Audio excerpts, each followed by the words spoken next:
Dearborn, a culturally rich and historically significant city in Metro Detroit.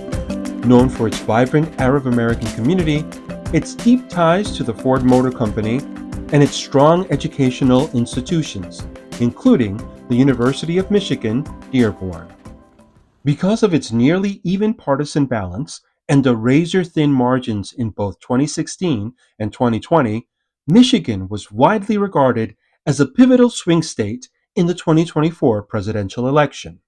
After losing the state twice, Donald Trump flipped the Great Lakes state back into the Republican column, defeating Kamala Harris by nearly 2%. Michigan voters were primarily motivated by expanded voting access, frustration with the political status quo, and high salience issues such as the economy, immigration, and U.S. foreign policy.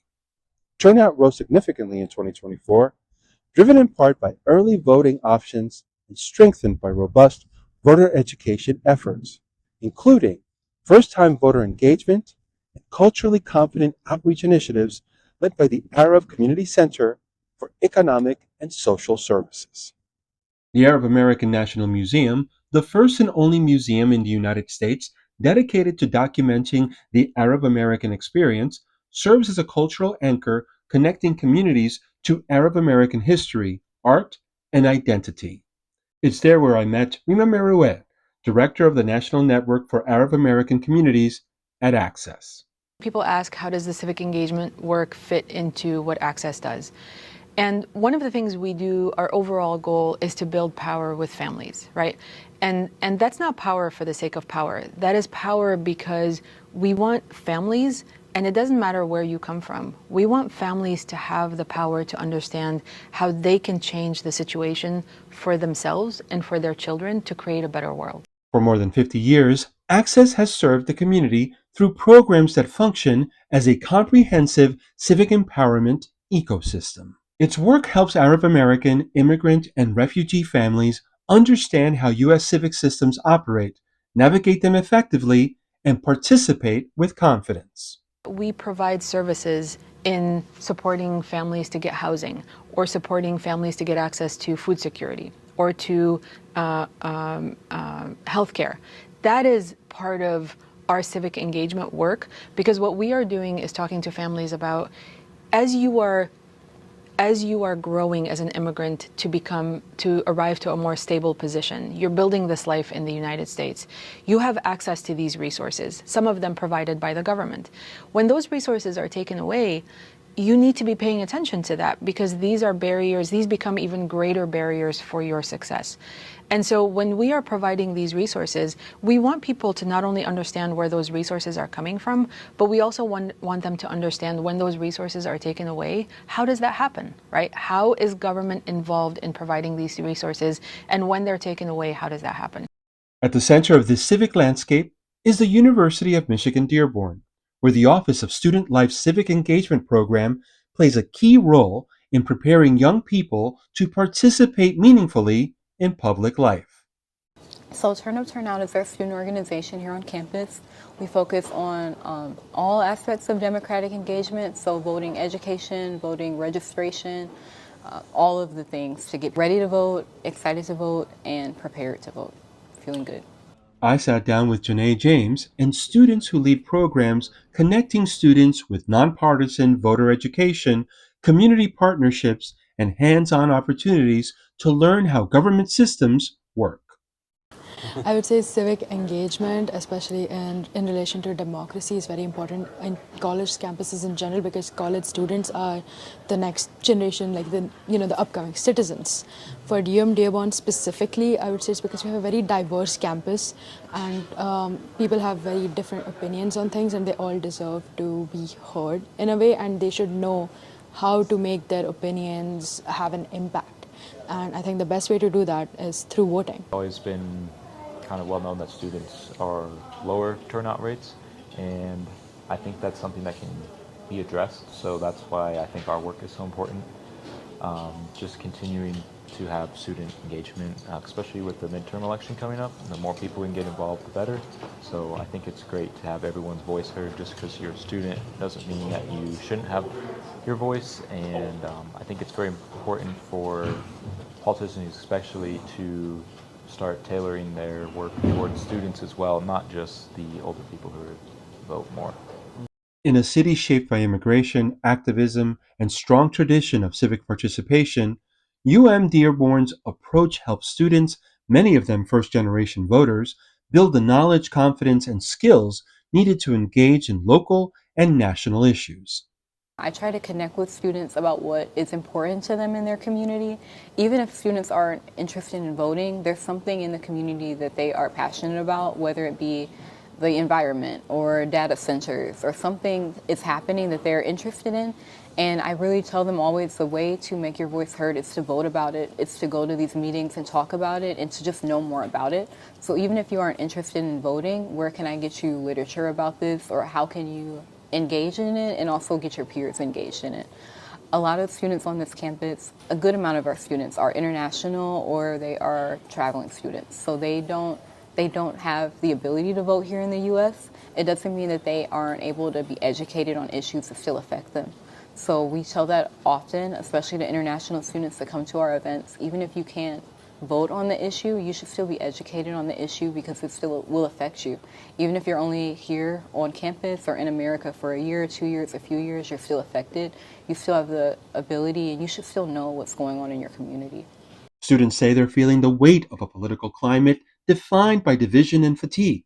They describe a growing desire to move beyond the polarization they see online and in national discourse, and to rebuild a sense of shared purpose with their peers.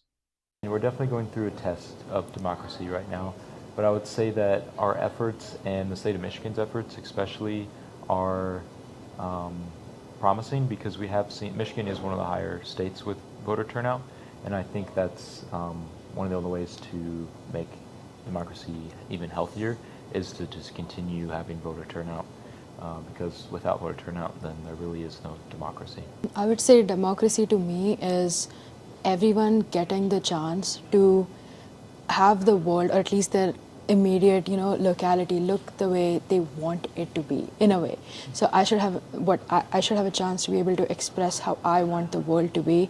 I traveled north to Waganakise to learn how Miigwech Inc., a tribally owned nonprofit, integrates voter education and advocacy into its mission of promoting Minobime Disiwin, the good life, through community development and healing. Miigwech itself, the language, that word in our language means I have what I need. So in modern times, it means thank you. And that's because the stories that were handed to me about our language is that the British kept giving us things and we were like, Miigwech, Miigwech, Miigwech, we have what we need. And they were like, oh, they must be saying thank you. No, it was, we have what we need. So the basis of Miigwech is actually making sure that our community has what they need. So whether that is someone who we're working with that has resources and we get to say Miigwech to them and they can say Miigwech to us, or community members who are looking for things and resources, whether those resources are education or practical resources. McGizzy explained the complex relationship between tribal nations and the United States government, especially how it shapes civic engagement and democratic participation. So it's a weird dynamic because when I look how Little Traverse Baby Ann's government is set up, it's a mirror image of the U.S. government, which is not typically what we have had in our communities.